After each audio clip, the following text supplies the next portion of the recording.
काय आहे हे, किती सुंदर आहे ही देवळी बघून ना मला तो स्वप्नील जोशीचाच डायलॉग आठवला। मस्त असं राजे महाराजांच्या काळातलं काहीतरी माझ्या घरात आलंय की काय असंच वाटलं। मग मंडळी नवीन घर घेतलंय आणि घराला छान असं सजवायचंय आणि खूप छान असा लुक घराला जर द्यायचा असेल तर बघा खूप छान अशा देवळ्या तुम्ही आता बनवून घेऊ शकता, कस्टमाइज करून घेऊ शकता तुमच्या रिक्वायरमेंटनुसार। मला ही बघा ही मोठी साईज आहे, तुम्हाला जशी साईज हवी आहे जेवढी साईज हवी आहे त्या साईज नुसार तुम्हाला अशा या देवळ्या बनवून मिळणार आहेत। मस्त सातमध्ये बघा खणाचं फॅब्रिक लावलेलं आहे।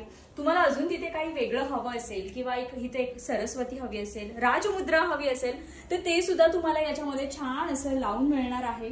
तुम्हाला याच्यामध्ये वेगवेगळ्या डिझाईन जर पाहायच्या असतील तर आत्ताच मी जो स्क्रीनवर नंबर दिलेला आहे वुडन खटोलाचा त्यांना तुम्ही नक्की कॉन्टॅक्ट करा आणि छान असं तुम्ही सुद्धा तुमच्या घरासाठी अशा छान फ्रेम बनवून घेऊ शकता।